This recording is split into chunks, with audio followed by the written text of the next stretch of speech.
Listeners, FM 107 के show पर्दे के पीछे में, पर्दे के पीछे और पर्दे के आगे काम करने वाले लोगों की जिंदगी से जुड़े कुछ सुने अनसुने किस्से और कहानियां लेकर फरहान और नाजिया इस प्रोग्राम में आप सभी को वेलकम करते हैं।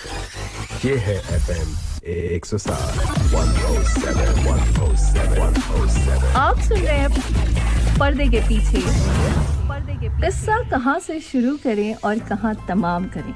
वो लोग जो अमूमन आपके चेहरे पर मुस्कुराहट लाते हैं, आपकी खुशी की खातिर अपने गमों को भुला देते हैं, उन्हें कॉमेडियंस कहते हैं। और जब वो हमें छोड़ कर जाते हैं तब भी हम उन्हें मुस्कुराकर ही याद करते हैं।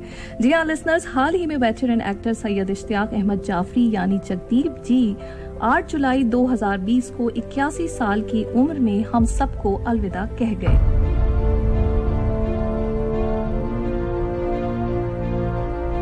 अरे ये जोनी जो है ना, इसने मेरे बाप को 9 मार्च 1939 हिंदुस्तान के डटिया इलाके में हुई। इंडिया के पार्टीशन के वक्त जगदीप साहब बॉम्बे यानी आज की मुंबई आ गए थे। वालिद के इंतकाल के बाद इनकी मां ने इनकी परवरिश की। वालिद का साया कम उम्र में ही उठ जाए तो जिंदगी जीने से ज्यादा जिंदगी गुजारना मुश्किल हो जाता है। गुजारा करने की जद्दोजहद में जिंदगी इंसान को फौलाद बना देती है। कुछ ऐसी ही सोच जगदीप साहब की थी। उनकी माँ एक यतीम खाने में बच्चों के लिए खाना बनाती थी, तो उन्हें भी ये एहसास हुआ कि मुझे भी पैसा कमाना चाहिए। फिर उन्होंने अपनी पढ़ाई छोड़ दी। जी हाँ लिसनर्स, जगदीप जी ने पढ़ाई छोड़ दी, टीन का काम करने लगे, पतंगे बनाने लगे, साबुन बेचने लगे। वो कहते हैं ना कि आपकी किस्मत का दारोमदार आपकी नीयत पर होता है। तो हुआ यूं कि जिस सड़क पर जगदीप साहब काम करते थे वहाँ एक शख्स रहता था। उसने पूछा, मुझे कुछ बच्चे चाहिए फिल्म में काम करने के लिए। जगदीप साहब ने हैरान होकर पूछा, ये क्या बला है, मैं फिल्मों के बारे में कुछ नहीं जानता। उस इंसान को शायद इस स्टेटमेंट से जगदीप जी की मजबूरी और जरूरत का एहसास हो गया था। उसने झट से स्टेटमेंट बदल दिया और बोला, इस काम के बदले तुम्हें 3 रुपए मिलेंगे। उस वक्त 3 रुपए की बहुत वैल्यू थी। 3 रुपए जगदीप जी के लिए मायने रखते थे। गरीबी, भूख इंसान को बहुत कुछ करवाती है, मगर ये जगदीप जी से एक्टिंग करवाएगी, ये कुछ अजीब ही था। जगदीप जी अगले दिन तयशुदा वक्त पर स्टूडियो पहुंच गए। काम इतना आसान था, सिर्फ बैठकर देखना था बतौर चाइल्ड आर्टिस्ट। जगदीप जी ने बाद में अपने एक इंटरव्यू के दौरान क्या कहा बताते हैं आपको इस गाने के बाद। ऐसे था कि एक इंटरव्यू में जगदीप जी ने बताया कि दिल ही दिल यानी सेल्फ कन्वर्सेशन के दौरान मैंने खुद से कहा, ए खुदा मैं भी फिल्मों में काम करने लगूं। काम करना इतना आसान है, ऐसा जगदीप जी ने तब सोचा था। लेकिन जब बाद में उन्होंने काम करना स्टार्ट किया तो उन्हें पता चला काम करना बिल्कुल भी आसान नहीं है। तो हुआ यूं था कि नन्हे जगदीप जी को बिल्कुल एहसास नहीं था कि उनकी दुआ यूं रंग लाएगी। फिल्म की शूटिंग के दौरान एक बच्चे को उर्दू में डायलॉग बोलना था। वो डायलॉग बोल नहीं पा रहा था, जबकि जगदीप जी की मादरी जबान उर्दू थी। उनके लिए डायलॉग बोलना काफी आसान था। और जब उन्हें ये पता चला कि डायलॉग के बदले में उन्हें 3 रुपए की बजाय 6 रुपए मिलेंगे, तो उन्होंने झट से हाँ बोल दी। और फिर क्या था, इस डायलॉग ने जगदीप जी की किस्मत बदल दी और बतौर चाइल्ड आर्टिस्ट फिल्मी करियर स्टार्ट हुआ। फनी मुजुमदार की फिल्म धोबी डॉक्टर के लिए जगदीप जी को आशा पारिक के अपोजिट कास्ट किया गया। दोनों चाइल्ड आर्टिस्ट थे। इस फिल्म के रशेस देखे थे मशहूर फिल्म मेकर बिमल रॉय ने। देखते ही उन्होंने कहा, मुझे ये लड़का चाहिए, और जगदीप साहब को रोल मिला फिल्म 2 बीघा जमीन में। इसके बाद नंदा के ऑपोजिट फिल्म भाभी में काम किया बतौर हीरो। इस मूवी का जिक्र हुआ है तो आइए एक सॉन्ग इसी मूवी से सुनते हैं। बॉलीवुड में काम करने के लिए एक्टर्स आ तो जाते हैं, पर उनके पास कोई प्लान नहीं होता, बस एक्टिंग करनी है चाहे जैसे भी हो। बहुत कम ही एक्टर्स होते हैं जो अपना करियर प्लान करते हैं। जगदीप साहब एक्टर बनना नहीं चाहते थे, रेदर वो चाहते थे ऐसा रोल करूं जो लोगों को हंसाए, चेहरे पर मुस्कुराहट लाए। फिर क्या था, जगदीप जी ने अपनी कॉमिक टाइमिंग पर काम करना स्टार्ट किया। देखते ही देखते सफर शुरू हो गया। जगदीप साहब ने चाइल्ड आर्टिस्ट से हीरो और फिर कॉमेडियन, तकरीबन 100 से भी ज्यादा फिल्में की और फिर उनके करियर ने लिया एक नया ट्विस्ट और ईयर था 1975। फिर वो फिल्म आई जिसका कैरेक्टर रोल को भूलना बिल्कुल भी मुमकिन नहीं। फिल्म थी शोले और कैरेक्टर था सूरमा भोपाली। एक्चुअली लिसनर्स, इस कैरेक्टर से जुड़ा एक इंटरेस्टिंग किस्सा भी है जो आपको बताएंगे इस मूवी के सॉन्ग के बाद। 107 पर हुआ यूं था कि जगदीप जी ने अपनी डेट्स की वजह से शोले मूवी के लिए हाँ नहीं बोली, मगर राइटर सलीम जावेद जी ने ठान ही लिया था कि सूरमा भोपाली भोपाल के जगदीप जी ही बनेंगे। फिल्म की ऑलमोस्ट शूटिंग कंप्लीट हो चुकी थी, सिर्फ एक रोल शूट करना बाकी था। फिर एक दिन क्या हुआ, रमेश सिप्पी जी ने रात के 12 बजे, हाँ फरहान उस टाइम रात के 12 बजे मायने रखते हैं। आज बात अलग है कि रात में लोग 2 बजे भी कॉल कर ले, मैसेज कर ले, लेकिन उस वक्त 12 बजे कोई कॉल करे इसका सीरियसली मतलब है कोई बहुत इंपॉर्टेंट बात है। तो रात के 12 बजे जब रमेश सिप्पी जी ने कॉल किया तो जगदीप जी थोड़ा घबरा गए। उन्होंने कॉल अटेंड की तो जिस पर रमेश जी ने कहा कि आपको जो है स्टूडियोज मॉर्निंग में आना है, कुछ इंपॉर्टेंट बात है। जगदीप जी परेशान तो हुए, कुछ आगे से पूछ पाते फोन डिस्कनेक्ट हो गया। मॉर्निंग में जगदीप जी स्टूडियोज पहुंच गए। वहां सलीम जी, जावेद अख्तर जी, रमेश सिप्पी जी मौजूद थे। जावेद जी ने कहा हाँ बोलें जरा जल्दी, फिर बात बताते हैं। जगदीप जी ने हाँ बोल तो दिया, मगर वो अभी भी नहीं समझ पाए कि बात क्या है। जावेद जी ने कहा जरूरी बात यह है कि ये रोल आपकी फिल्म के करियर का यादगार रोल में से एक होगा। फिर सब हंस पड़े और हुआ भी ऐसा ही। इस रोल को पूरे कन्विक्शन के साथ किया था जगदीप जी ने।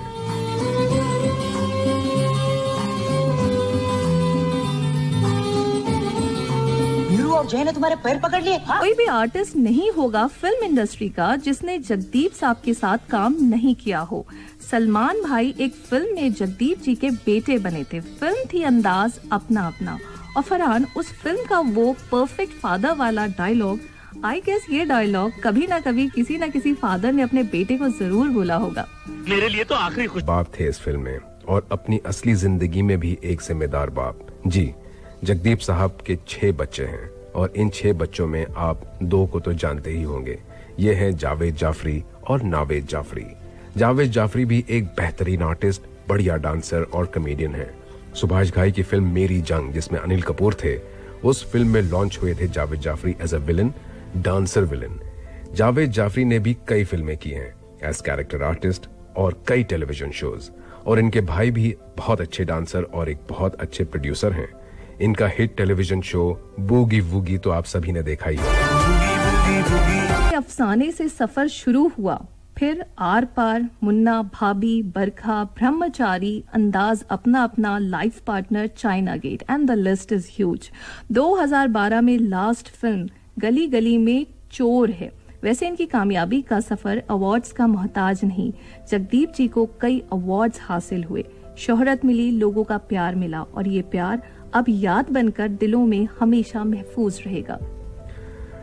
नाजिया, मैं भी कुछ बातें जानना चाहता हूँ उस दौरान जिस दौरान शादाब भाई भी मुंबई में थे। कुछ सवाल हैं मेरे दिमाग में, और हो सकता है आपके पास भी हों जो मैं और आप उनसे पूछना चाहते हैं। मेरे तो बहुत सवाल होते हैं सीरियसली फरहान। जब मुझे कोई पता चल जाए ना कि फिल्म इंडस्ट्री से है, तो मेरा तो दिल ऐसे ही होता है कि कितने सवाल पूछूं, क्या पूछूं और क्या ना पूछूं। तो चलिए शादाब भाई को बुलाते हैं। तो वो भी एक एक्टर हैं और उन्हें बुला लेते हैं। बिल्कुल।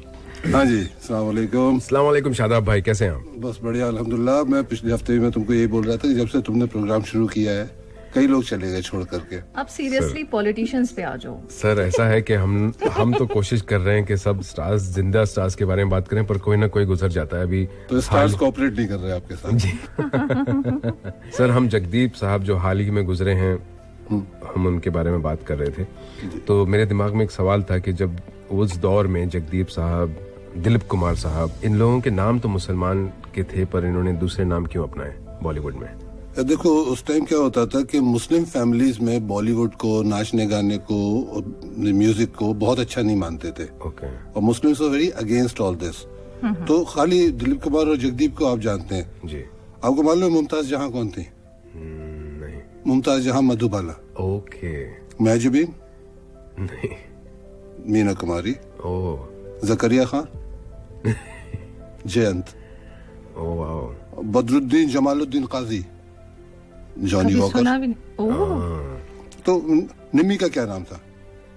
निम्मी। नवाब बानो? श्यामा वज खुर्शीद अख्तर?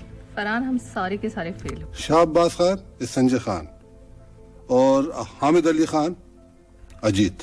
सर, अपने नाम से शोहरत मिले तो मजा आए, दूसरा नाम रख के अपना नाम ही बदल दिया, जैसा मैंने आपको बताया कि मुस्लिम फैमिलीज में उस टाइम पे, इंडिया में, पाकिस्तान में, मतलब एक ही वो था उस टाइम। तो एक्टिंग को, गाने बजाने को बहुत ज्यादा बुरा मानते थे, तो जिसकी वजह से लोगों को अपने नाम चेंज करने पड़े।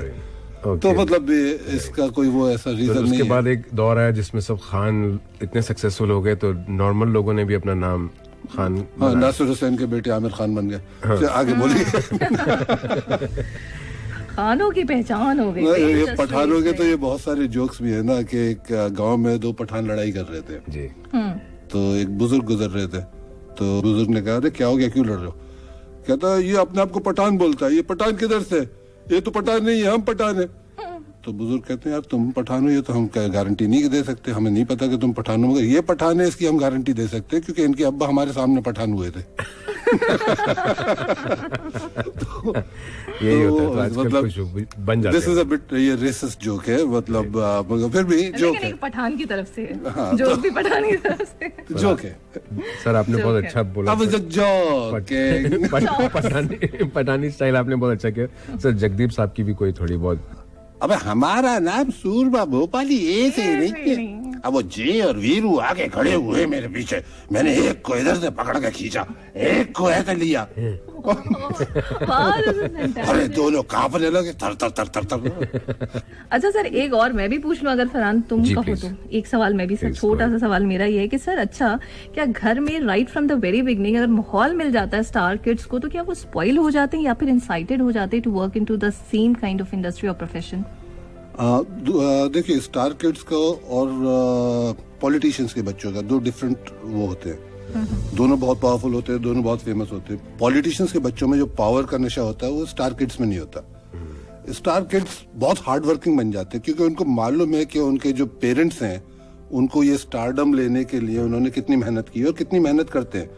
उनको सुबह जल्दी उठ के अपनी बॉडी का ख्याल रखना, उनको अपने डांस क्लासेस अटेंड करनी है, उनको जिम जाना है, उनको हॉर्स राइडिंग करनी है, उनको फाइट प्रैक्टिस करनी है, उनको एक्टिंग की क्लासेस अटेंड करनी है, उनको अपने एक्सप्रेशंस, उनको अपने स्किन का भी ध्यान रखना है, उनको पार्टी भी करना है, सोशल मीडिया भी। तो मतलब इतना सब कुछ होता है उनके पास कि they have to work really really hard. आप किसी भी प्रोफेशन में, आप एक बिजनेसमैन के भी बच्चों को देखेंगे, वो इतना ज्यादा हार्ड वर्क नहीं करेगा जितना एक फिल्म स्टार का बच्चा हार्ड वर्क करेगा, क्योंकि उसको मालूम है कि उसके बाप ने या उसकी माँ ने या जो भी उसकी फैमिली में फिल्म में काम कर रहा है वो कितनी मेहनत करता है। तो मतलब आप कहते हैं स्टार किड्स होने का नुकसान ही है ज्यादा इनिशियली, तो मतलब ठीक है उनको आसानी से एंट्री मिल जाती है, मगर एंट्री मिलने से का ये मतलब नहीं है कि वो सक्सेसफुल हो सकते हैं। राइट, सही। बहुत ही अच्छा और बेहतरीन जवाब दिया सर ने। इसके बाद से बस मुझ जैसे लोगों ने उम्मीद ही छोड़ दी कभी भी। हाँ, ये मतलब गलतफहमी लोगों को पालनी भी नहीं चाहिए।